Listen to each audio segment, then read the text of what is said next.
Oh là là. Bonjour, vous allez bien? Le chapeau. Et ben voilà.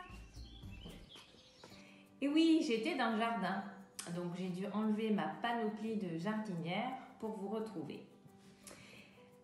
Et je suis heureuse de vous retrouver, donc je vous redis bonjour aux mini-kids, aux moyens, aux grands, aux jeunes, aux parents. Alors, avant le début du confinement, avec les grands, nous avions planté du blé.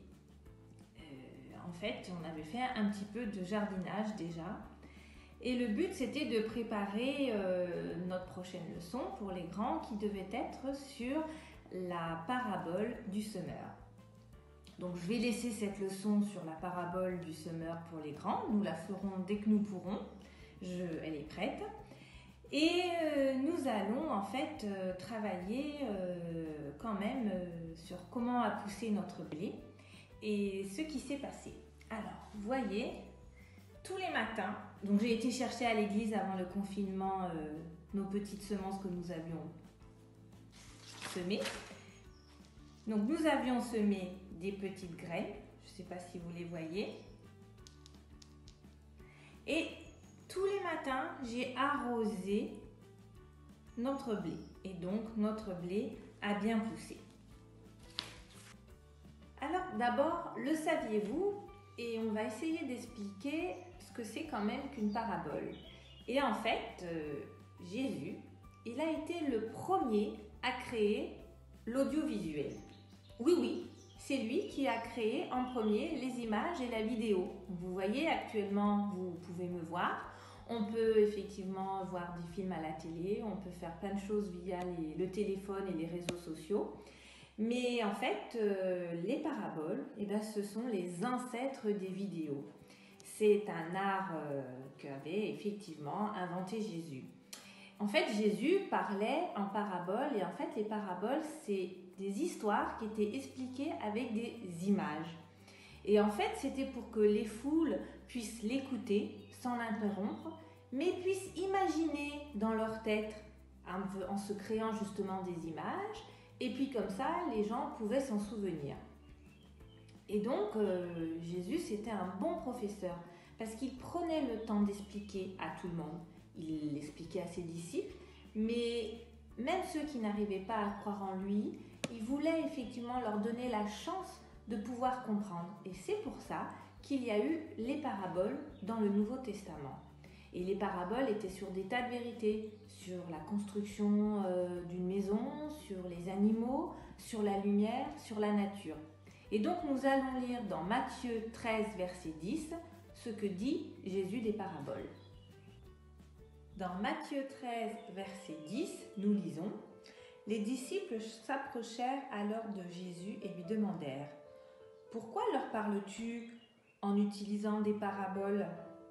Il leur répondit « Vous avez reçu, vous, la connaissance des secrets du royaume des cieux, mais eux ne l'ont pas reçu. Car celui qui a quelque chose recevra davantage et il sera dans l'abondance. Mais à celui qui n'a rien, on enlèvera même le peu qui pourrait lui rester. C'est pourquoi j'utilise des paraboles pour leur parler. Parce qu'ils regardent sans voir et qu'ils écoutent sans entendre et sans comprendre. » Revenons à notre graine que nous avons plantée. Donc nous avons pris des cailloux, on y avait mis des graines. On avait pris des herbes un peu de toutes sortes, celles qui piquent, celles qui ne sont pas très belles. On avait mis des graines. On avait pris du sable, on avait mis des graines. Et on avait mis des graines dans de la bonne terre. Et qu'est-ce qui s'est passé? Pourquoi il y a un pot où ça a poussé et un pot où ça n'a pas poussé?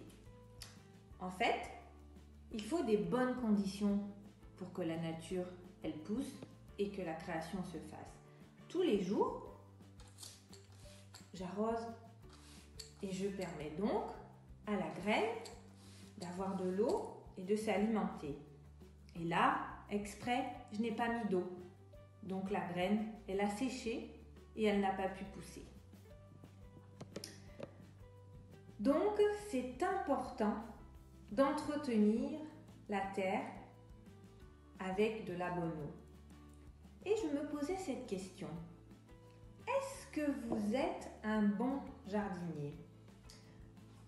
Comment vous entretenez votre cœur? Je sais que tout le monde n'a pas un jardin ou un balcon avec des plantes, mais quand même, si tout le monde n'a pas des plantes à entretenir, pendant ce temps de confinement, nous avons tous un cœur à entretenir. Et je me pose la question, est-ce que, moi la première, est-ce que, donc et vous, nous sommes un bon jardinier pour notre cœur? Donc pour être un bon jardinier du cœur, je pense qu'il faut de l'eau. Dans la Bible, j'ai essayé de chercher un passage très simple où on parle d'eau. Donc c'est dans le psaume 1, donc facile à s'en souvenir, psaume 1, le premier psaume, versets 1 à 3. Et il est dit que si nous restons près d'une source d'eau, près de d'eau, eh bien nous pouvons avoir un beau feuillage. Lisons. Donc dans le psaume 1, donc facile à retenir, psaume 1, jusqu'au verset 3, le vrai bonheur. Heureux qui ne suit pas les conseils des gens sans foi ni loi, qui ne s'arrête pas sur le chemin de ceux qui se détournent de Dieu et qui ne s'assied pas avec ceux qui se moquent de tout.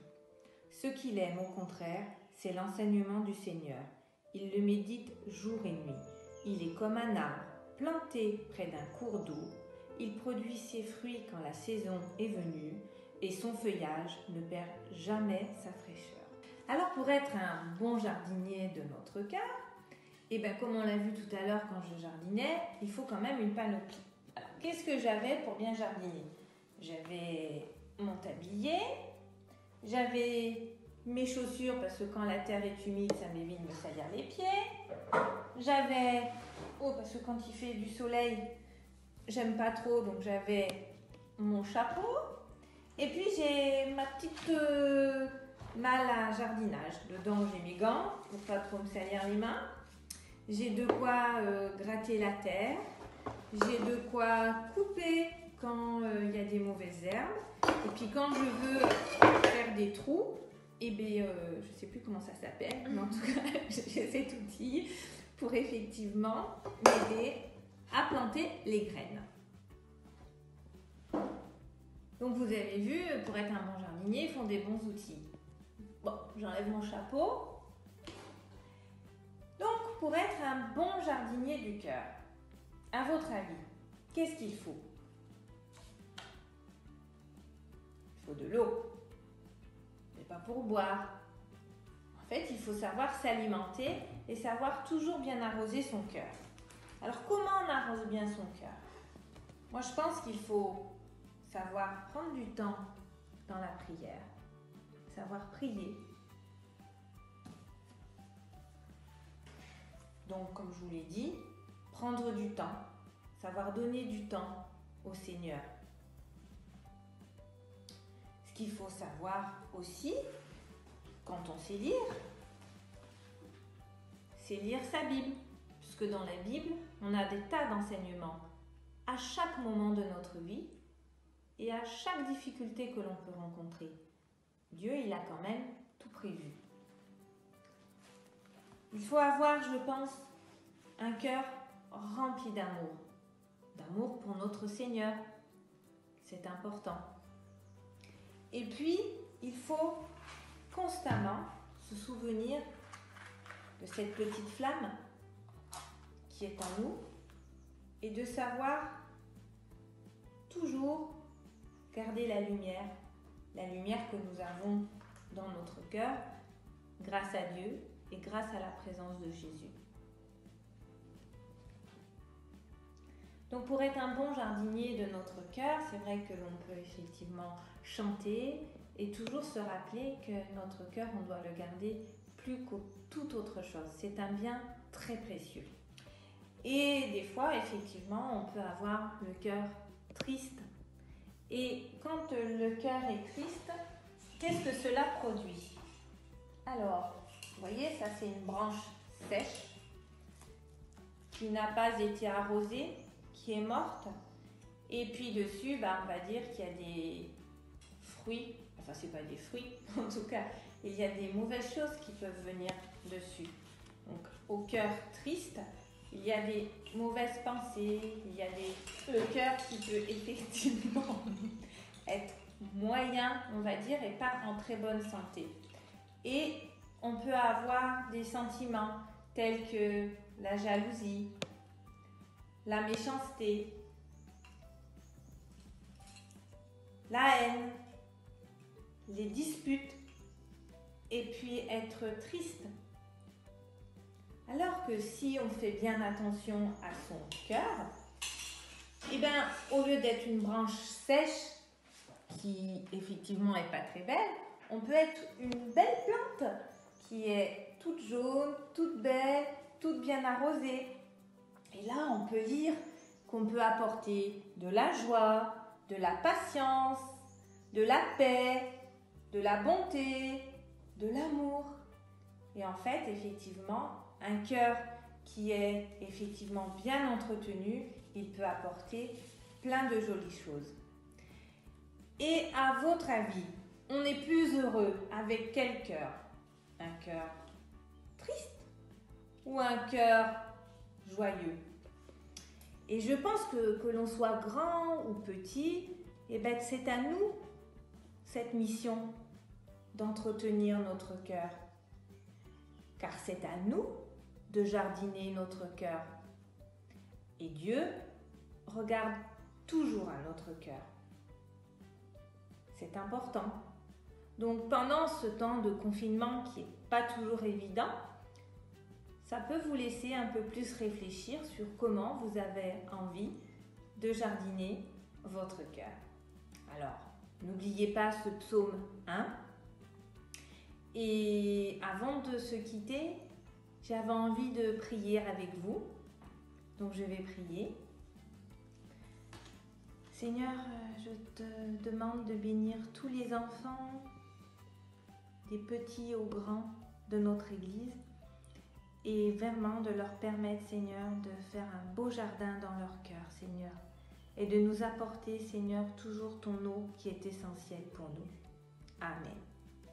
Alors, je voudrais remercier les personnes qui m'ont aidé à faire cette vidéo. Il y a eu ma fille, ma nièce pour le montage, ma maman pour aussi certains extraits. Et je vous remercie aussi d'avoir écouté et pris le temps d'écouter ce message.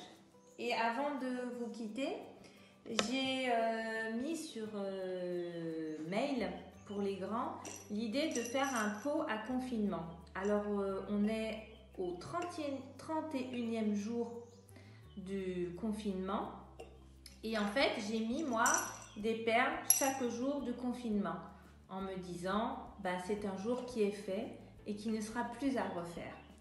Alors quand nous pourrons nous retrouver, si vous avez envie, prenez un pot n'importe où, voilà, ce que vous voulez, et vous trouvez des trésors chez vous. Si ce n'est pas des perles, mettez des cailloux, vous pouvez mettre tout ce que vous voulez, des graines, soyez inventifs.